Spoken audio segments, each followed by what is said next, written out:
As a teenager or a young adult, there's many struggles that you face on a daily basis. And this is because you are in the stage that we call the figuring out stage. Figuring out your career path, forming meaningful connections, and most importantly, figuring out yourself. So it becomes a mystery, and oftentimes you might not be happy where you are because you don't know where you are and you don't know where you want to go. So my goal in this video is not to help you and it's not to be nice, because I can't help you if you don't want help, and being nice is not going to get you anywhere. What my goal is, however, is to be direct and to be honest, because that is exactly what you need. So in this video, I'm going to tell you 6 ways to rectify and reset your life. Now, these are steps that you'll have to follow in order to get to where you are now to where you actually want to be. And the last point will be that final piece of the puzzle, allowing you to change your life for the better. Subscribe and let's start with number 1, confronting your demons. So being able to acknowledge what you're doing wrong. And in order to do this, you need something we call self-awareness, where you can take a step back and look at your life objectively from a third-person point of view and acknowledge what you're doing right as opposed to what you are doing wrong. There's this quote from Jordan Peterson where he said, if you really want to know something about yourself, sit on your bed one night and ask yourself, what am I doing wrong that I know I'm doing wrong, that I could change, that I would change? And if you are brutally honest with yourself, you will find an answer. And it won't be an answer you like, but that's exactly how you know it's the right answer. This is something I personally heavily resonated with, because when I came out of high school and I pursued university, I knew I wasn't in a place that I enjoyed, but I was doing it simply to satisfy the people around me. So I had to be honest with myself and ask myself, what am I doing?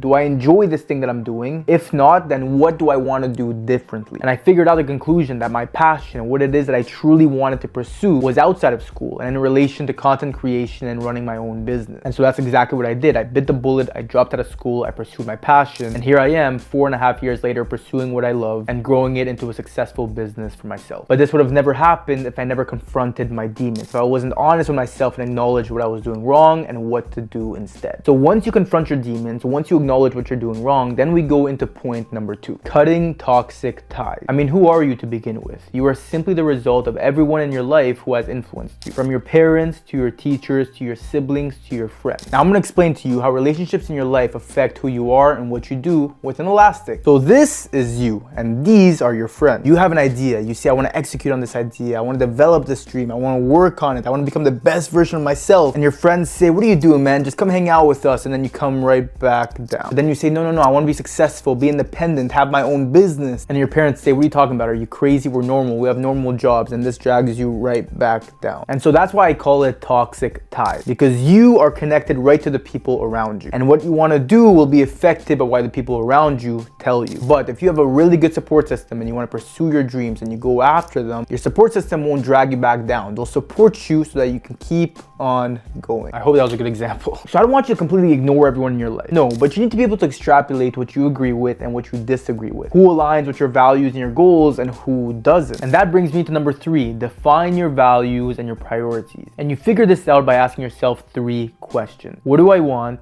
How do I get there? And what do I have to do differently to get there? And what you'll realize is that if you want to do things differently to get there, you'll have to incorporate hard things into your routine. Because whether it's you getting in shape or whether it's you building a meaningful career for yourself, well, you're not there yet, meaning you're obviously doing something wrong and you need to correct that. And you know what's actually a great factor to this? Working out. I started working out at 16 years old and I'm now 22. So it's been 6 years since I've been working out. And what working out teaches you is the same foundation that applies to everything else in your life if you want to be successful. You need to put time and effort into something consistently every day for a long period of time if you want to achieve it. You see, you can show up to the gym one day, you won't get a result. You can show up to the gym for a full week, you won't get results. You can show up to the gym for a full month, you still won't get that many results. But if you show up to the gym for 6 months, then you'll see significant results. Now imagine if you have a career path that you want to pursue, a passion that you want to develop. If you did it for 6 months, where would you be? I'm sure it would be a place that you are now imagining yourself to be. But to do this, you need point number 4, embracing change and being adaptable. You see, the comfort zone is where 99% of people remain. And about 99% of people aren't exactly where they want to be. Now, I saw this the other day and it was a very interesting perspective that explains this. It explained that when it comes to change, it's actually better for you to have a situation that is really bad as opposed to a situation that is just bad. Because let's say you have a bad situation, right? You have a job that you don't necessarily like, but it pays well. You don't like going to work, you don't like your boss, but it's not bad enough for you to quit. So it's manageable and you'll do it even if you don't necessarily like it. Now, on the other hand, if you had a situation that was really bad, you were working at a job that had low pay, your boss was always booking you for overtime shifts, it was a very long drive away, it was draining your mental health, taking away from your physical health, taking away from your relationship, well, this really bad situation would incentivize you to leave it and change it, as opposed to the situation that was simply bad and manageable. So now you have to ask yourself, what are the standards you have for yourself? When do you decide to change? How bad does the situation need to be for you? So that brings me to point number 5, cultivating positive habits and mindset. Simply put, what you do is what you are. If you do things that are lazy, that are comfortable, then you are a lazy and a comfortable person. If you do things that require challenges, requires your mind to work in different ways, allows you to do risk, then you will be an evolving person. But you need to stay consistent with it. On the other hand, the positive mindset starts with this. Stop having the victim mentality and always saying whatever is happening in my life is not my fault. It's their fault. It's this situation's fault. It's this fault. Because then what? You have no control over anything that happens to you? No, instead, everything that happens in your life, good or bad, is your fault. And that might sound like a very harsh reality to grasp, but by saying it's your fault, you're now saying, oh, I have control over it. I can make these switch ups. I can do this change. I can eliminate this from my life. You can start by appreciating all the good stuff in your life, because I'm telling you, you probably have so many, but you're blinded by it because you have these darker situations or things that aren't working out, which is blinding you from everything to be grateful for in your life. Now, that final piece to the puzzle, point number 6, is taking risks. What you get in your life is simply a result of what you did to get it. The lower the risk or the effort is, the lower the reward will be. And the higher the risk and the effort is, the higher the reward will be. So if you're sitting here saying everything in my life is going wrong, but then you actually pay attention to what you're doing in your life, I'm sure you'll find a pretty direct relation. I'm gonna leave it on that. I hope this video helped you in any way, shape, or form. If it did, please make sure to subscribe and turn those post notifications on so you know exactly when I upload. And that's it, man. I will see you in the next video.